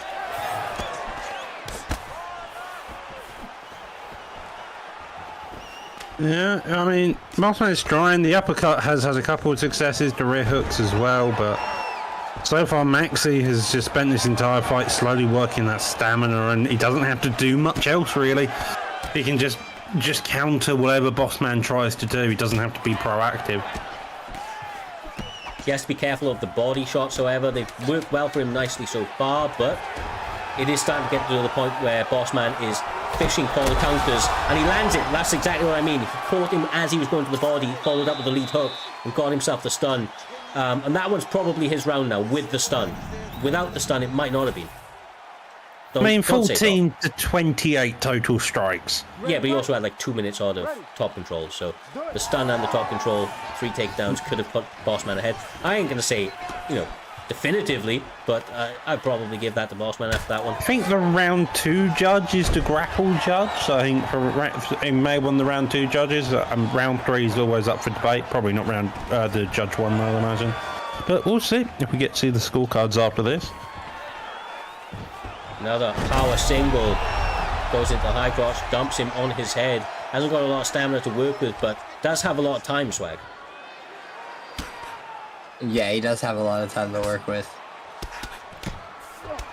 I'm curious, like, is he gonna go for submissions here, or is he gonna just try to ground and pound to death? It looks like he's going to try to ground and pound. Yeah, with stamina disadvantage, the ground and pound is the safer route. I say safer, but it's the better route for him. We'll have to see. I mean, Maxi hasn't really made it easy on the mat for him at all. He's somehow just been able to scramble from position to position over and over again. Nice. Very smart. Very, very smart. That preemptive up denial was coming there from Bossman to try and stop the up against the cage. Oh, okay, that was beautiful. Yeah, I actually thought he got reversed for a second. I ain't gonna lie to you. Like, it looked like the animation of the reversal was starting, but he didn't. He's gonna get a submission in right now. This is great for Maxi. Nothing. The boss. Oh, nice right. That was this couldn't be more perfectly timed. Like, he had no stamina. There was no denial coming, but able to scramble out of the position. That was perfect. Bossman basically being attached like glue right now, and it's making it difficult for Mazzy to really make this round his own. Getting more denies here. The stam still higher than Bossman, so as soon as it hits the feet, he can play that aggressive game. Power transition in there. Another power transition though by Bossman, helping stap his stam. That get up has been consistently denied. I say that, and commentary curse rises out here now. Yeah, I mean, Bossman is using all of his stamina to get this fight, back into the grappling realm. But it doesn't really matter because he doesn't have long left. He's leaving it all out there, making sure that stamina is utilized. Doesn't want to end the fight not breathing heavy. Wants to make sure that he's put in all of the work possible. The thing is, I don't know if he's won the fight still. With this style, Swag. That's the thing. We're probably about to find out, but unless he can get something big here to really, really... Oh, lovely. Oh, get up on the feet, maybe? Even the door or something? Yep, go up the feet. Leg kicks, he's just looking for anything. Arguably. They could very well give Maxi this win. Ooh. He went for the head kick. The head kick. He did. Switched it. Oh! They'll trade. We're about to see our second decision here this evening. They're showing takedowns in the review, so it might have gone Kamaru Usman's way, but I don't know that for sure. Chat, I suck, says Maxi in the chat. Everybody was saying Bossman was trolling. It's a different style from him. Like I said, he's been going more and more grapple heavy for a while, so I honestly don't think he was. But we're about to see. He looks happy, does Kamaru. Ladies and gentlemen, after 3 rounds, we go to the judges' scorecards for a decision. All three judges scored this contest 29-28. 29-28, unanimous. Unanimous decision, Kamaru! Kamaru Usman. Bossman gets it. Jesus. Not too surprising. Not too surprising. A lot of control time. Like I said, the damage was largely in Maxi's favor outside of the switch up midway through. I think it was round 2. But yeah, look, a different fight. A different fight, we'll say that. Very grappled and heavy from Bossman, but trying to work it the best he could. Did get outstruck in significant strikes by a considerable amount. There's about 30 different significant strike advantage to Maxi, but I think the top control time and just some of those key rounds were swung in his favor. With that being said though, lads, we move on to the next one. As you can see there, that was our final fight of the main card before we move on to our back-to-back title fight that we have here this evening. EK Mixups up against Dexpremacy is next for your Xbox Championship, about to be put on the line. Should be a very, very fun matchup. Mixups was somebody that struggled to get into that title kind of or into that championship position for a long time. Doctor was a lot of people were kind of saying that he struggled when the pressure was at its most, but he was beating everybody outside of the title fight every single time. He'd lose to a guy in a title fight, then fight them when they weren't the title a couple of weeks later and beat them. And it was just the fact that the title was on the line seemed to, make that extra pressure for him to not be able to rise to the occasion. And we saw him then go up against Fadinator, and I actually said it during the card, or during the fight, that at a certain point, much like Fadinator had against Trixie, there will be a point where he's able to get that win. And when he gets that win, that's when his confidence is going to go to another level. He's going to be able to break the curse in his mind of title fights. And now I believe that is where Mixups is at. A sensational fighter with the skills of all, in every regard, every facet of mixed martial arts, from the striking to the grappling, everything in between. And he has a very credible threat up here this evening, I believe, for his second defense. Going up against Dexpremacy, a fight that was previously meant to have happened. They are now ready and raring to go. Connection issues all resolved. Weight classes have been picked. Fighters have been decided. And they are finally about to find out who is the man. I was a Mixups hater for a long time because like you know me. I'm gonna take every chance I get to call him a gatekeeper, and that's what he was for a long time. He was, if you could get past Mixups, you deserve a title shot. And because Mixups was just going for the title so many times and just not getting it done. But I'm so happy to see him as champion. Like, everybody knows it's always jokes, and I'm just so happy to see Mixups as champ. He deserves it. But the question is, can Dex come get that strap? Can he take it from Mixups tonight? We about to find out, Doc. Yeah, well, Mixups is using a newly added Prime Volkanovski with his 100 footwork and revived stats before he got sadly KO'd by the man standing on the opposite side of the octagon, which is Depoye. This guy has submissions galore, power galore, anything you wanted. Basically, Depoye has it, and Dex is wanting to use that all to the best of his abilities here tonight. Excellent start to the fight from Mixups, using the jab. Very, very well, an educated and measured jab from him so far. The problem is that when you're up against Depoye, Swaggy, you can make zero mistakes. Every punch feels like you're being hit by a heavyweight, and Mixups is going to be very aware of that. Even with the body shots, it taxes the stamina so heavily. Yeah, I might be the only one that hates Depoye as a person. I can't stand him. I want Max to KO him. However, Dex is using him perfect right now. But Mixups is doing a good job at taking his time, being patient. He don't gotta go for too much right now. This is a 5-round fight. Absolutely. Under the bright lights. Absolutely, my man. Absolutely. Like I said, the jab will get him a long way, will allow him to continue to measure his range. He's been feinting a couple of single legs in between it as well, just to kind of continue to change levels on his opponents. You can see the fight IQ of Mixups really in full effect here this evening, and I'll just go back to it again there, Doctor. I believe that is vital for him to get his hand raised here this evening and retain that belt, because the margins of error up against somebody like Depoye and Dexpremacy is very, very low. Yeah, I'm loving the jabs as you alluded to earlier with Volkanovski. It's just that block, and I feel like as time goes on, he's got 5 rounds to work. Dex can't take those jabs on the block constantly because it will just work it down, and suddenly you're dealing with the fact of Dex is forced to use head movement instead of just using head movement as an addition, and that could be some really big issues later down the line if he's not careful here, Swag. Yeah, no, absolutely. He does need to be careful. He needs to be careful on the other side too, because like he also possesses power, so you know it could go either way, Cyrus. Yeah, definitely. Look, don't get me wrong, Volk does have power, but it's not the same, right? It's not the same. Like, all heavyweights have power, but Francis has that different power. And Topuria in this weight class, especially in the fucking game, it's ridiculous. It's ridiculous, the power that he has in those hands. I could take a body shot from Francis. Swaggy, don't you get me started. Don't you get me started. Set it up.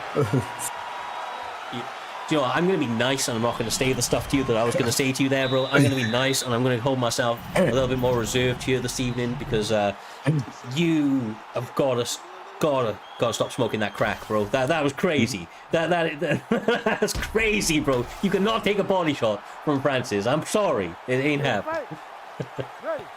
Looking at those stats in between rounds, Dex is leading the fight 9 significance to 10 in favor of Mixups. Mixups apparently has to make some big adjustments here.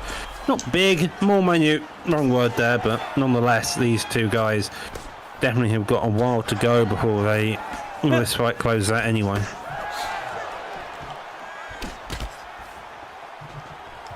Yeah, they get into a little you know, they get into a little shooting match right now. They just going band for band. Once again, the composure really there from the champion. Taking his time, has to be careful not to take too much time to allow Dexpremacy into this fight, though, of course, who can, with this much stamina, decide to really let go of the hand, start to block break a little bit. You can see that he already favors the body shots up against Mixups. He's trying to attack it so that it sets up a more easily hittable opponent. But the footwork, the lateral movement from Mixups on point so far, Doctor. He just has to be careful of not trading, because the trades will not go in his favor. Well, they have to trade on the ground if you hit it. Going to the sprawl position, and Dex is just working that body, working the stam, which is already looking slower. And you can actually now see how badly beaten that body has been over the course of the last, over the course of like the last round and a half here so far as well. Dex has really been very sneaky with those body shots.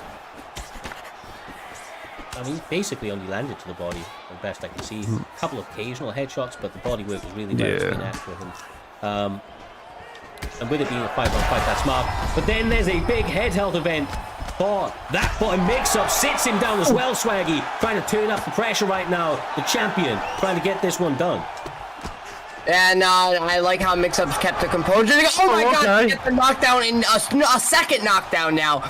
And this is all because Mixups is staying very composed. He knows he has him hurt. He has him fucked. He has him begging the god right now. But he continues to just stay composed because he knows another one is coming. Shit. Mixup said, hold my beer, and decided to answer back with a flurry of his own. And the slip corner. This might be it. Can he survive? Oh, no. Oh! Jesus. He does it! That boy Mixups, unfortunately for him, got slipped and ripped. Dexpremacy and new champion of the Xbox division. That's surprising. I'm not going to lie to you. That is surprising for me. He had a good approach going to the body. I thought that if he was going to get the W, it was going to be much later in this fight due to the way that he was approaching it. Mixups was looking so clean in his setups and his combinations, but ultimately Dexpremacy found the opening to slip and rip a combination that was unholy and sent his opponent into the Netherrealm. Beautiful work. 3 minutes, 56 seconds of round. Yeah, it was. Somebody said in chat it was too good to be true, and it was, man. Mixups was staying so composed after those 2 knockdowns, and then, like you said, he said, "Hold my beer," and it was over. He just fucking. It was one wrong shot. I mean, you could see Mixups' game plan was there, the jabs. He was making that block overcommit. It's how he got his stun, how he's got those knockdowns. You could tell Mixups' game plan was to work that block, get the block low, and then really start to land the shots, because Dex would suddenly be shelled up and really just end up leaning to the hook, and that's the way Mixups was looking to KO. But Dex was working that body, and then it was just that one slip. Mixups threw the jab, that rear hook came over the top, and that was it. I was just having a quick scan Fantastic back performance. at the fight chat, and there was no bans. If you're in featherweight, you're not banning Taporia. It's a title fight. Well, There are no bans. Oh yeah, shit. I forgot. You're right. You're absolutely right. That's great. I don't know if Taporia is a really tough matchup. Really straight up with me. Like I said, the margins for Mixups error. had first pick.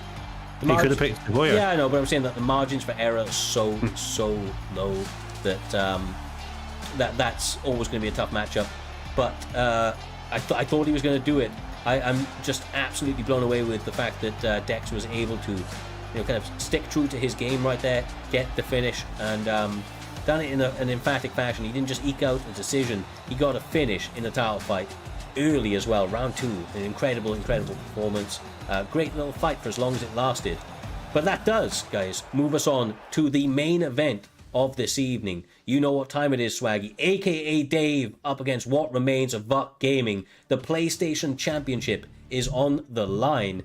Two incredible competitors that have been around the scene for a very long time. Everything that we said about Mixups and the fact that he, you called him a gatekeeper, or the fact that he just wasn't able to get across to that title fight opportunity. A similar sort of thing could be said about Dave. He was a guy that was going 5 wins, 5 losses, 5 wins, 5 losses for the longest of time. And then all of a sudden he leveled up. He went to the mountains. He came back looking healthy. And all of a sudden he's been on a killing spree. He broke the curse. That's what he did, because that man was cursed. He was cooked. If he won 6 fights, it was over. It was over. He was never getting the win after that. But he somehow broke the curse, and now we're here. Absolutely. And it's about time that we got into it. I mean, I can tell you that these guys have been around the scene for a very long time. What remains of Vuck Gaming, one of the most seasoned veterans that you are going to see on the PlayStation division, and has a really tricky style to deal with as well. The ability to grapple, the ability to strike, and more importantly, the ability to blend that together has made him a credible threat for all opponents for multiple seasons under this banner. It's crazy how Vuck got here too, because like last week he fought Marcus. A very last minute fight, and he got thrown in, he took it, and now he's in a title picture against Dave, a guy he's beaten many times. I'm excited to see like what Vuck does to start under the bright lights, and I'm excited to see how Dave tries to combat the grappling that Vuck tries to start the fight with. Good news is we do not have to wait long. Herb Dean lets them know that it is time to go. And they're going to start out quickly. My guy Herb. The only ref in this game. He gonna disappear any second. I can't believe this. I was like, Vuck Gaming going Duplessis would have been is like the perfect pick for him. He's not. He's Anderson fucking Silva. He's Anderson Silva, and Dave is Duplessis. This is the backwards ass matchup that I thought. I thought it would be the other way around for their styles, but you know what? They obviously have seen some holes in each other's game, I would imagine, and they're trying to exploit it. That's the only thing I could possibly envision for these picks right here. I mean, Dave going Duplessis is actually kind of on point, I feel like, at the same time, because Dave began as that 50-50 fighter, and now he's developed over the course of a few good seasons now in PT, where he's actually able to win and be at this level, as judged by the fact he's even the champ now. But he still has a relatively unorthodox style at the same time. Yeah, no, like I'm not gonna lie to you, like I thought it was the other way around too. I didn't even look at the names because I automatically assumed, but like, nah, Vucko and Silva's kind of crazy. Fuck's apparently scared of the wrestling by Dave, maybe. No. I don't know what else it would be to assume otherwise, unless Buck just got really bored and wanted to put on a CV type performance. Which, I mean, maybe. He's looking good so far, in fairness. Well, I'm sure he knows something that we don't. Going that pick is a wild one. Or maybe he just wants to grapple with Anderson Silva. You know, by that takedown. Either way, both of these guys looking good. Calm and collected is... Are they looking? 1 minute 40 left on the clock. Dave arguably leading in terms of the stam as he wings a few shots there. Putting the pressure on Anderson Silva. Suddenly the overhand just gets a bit more wild. And a spear with Anderson Silva. I mean, Anderson Silva is a really good grappler. Like, we just didn't see a lot of it throughout his career, but, like, we did see him throw out some crazy-ass subs. Yeah, he just doesn't really have to take downs, but obviously when your opponent's got zero stamina, he's able to spear you like anybody else.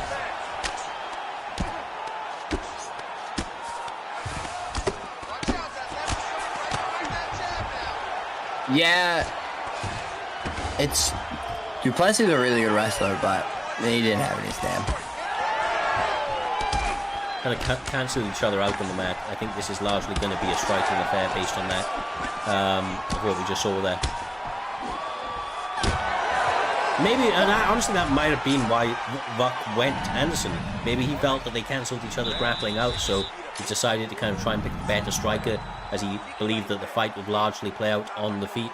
Kind of seen that with the short amount of work it was on the ground there.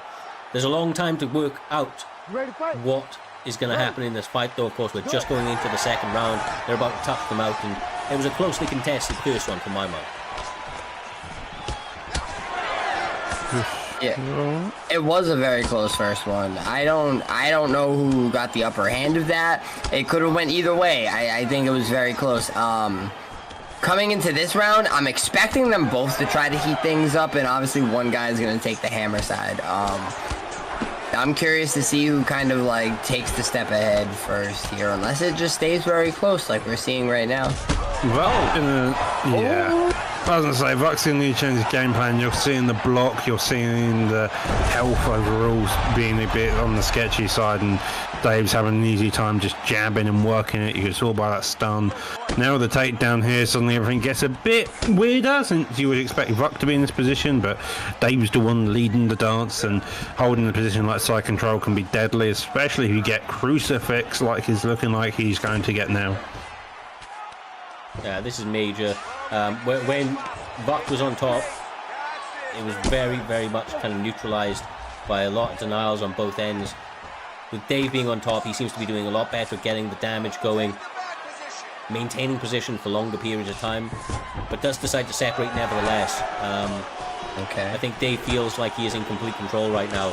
He has to be careful that doesn't allow him to walk into something, but the damage is really great.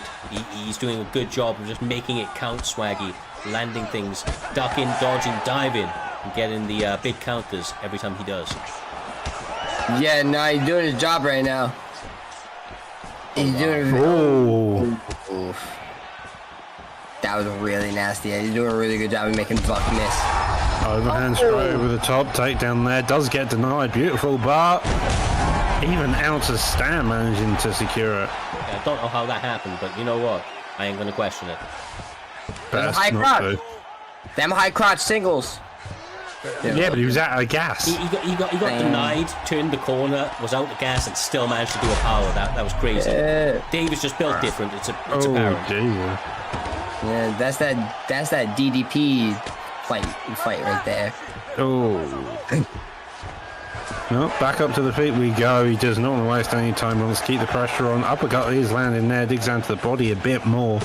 A minute left on this clock. Dave trying to get the finish as Anderson Silva ducks into a knee. Desperate for some type of release. Sometimes a way to get Dave backing off of him, but he may have to wait until the final round at the rate this is going.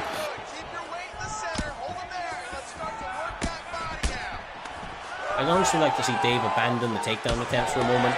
It's making the stamina down a lot more even, and he's having so much success on the feet. Yeah, I do agree. wow, for elbow. 2 seconds, 1 second, and one it's done. second. That's both title fights in under 2 rounds.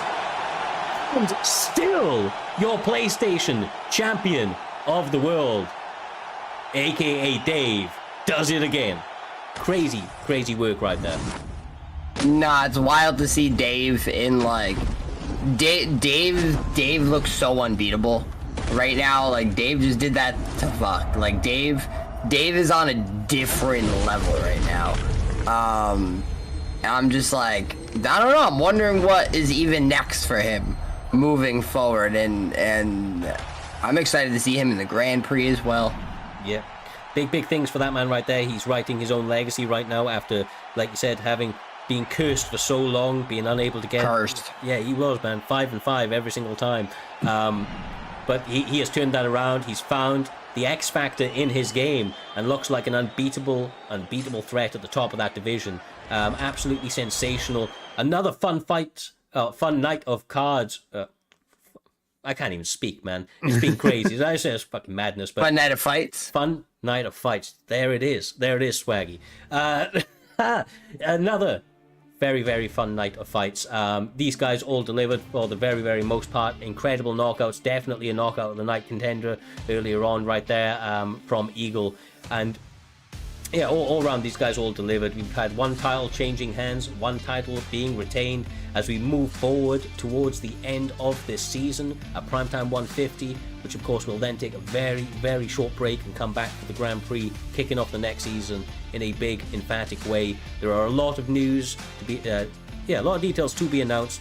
We've had some already, of course, some big changes coming towards the end of the season and the beginning of the next one, so make sure to join the Discord server if you're not already in it. Stay up to date with all of the changes to the competitive scene, the announcements around the cards, and of course all potential events that are coming up in between now and then. It has been a pleasure calling the fights alongside yourself, Swaggy, Doctor. We will be back next week with more action in this cage. Virtual violence at its absolute pinnacle. The Primetime guarantee once again delivers for Primetime 147. Other than that, enjoy the fights that you have on the UFC. If you haven't been watching, France's card is still going on. I believe it is Allen on at the moment, so you've still got a couple more fights just before we get up to the actual main event with Moicano obviously fighting on there. Should be very fun. We will be back next week. Much love, stay safe, and please join the fight, join the raid at the end.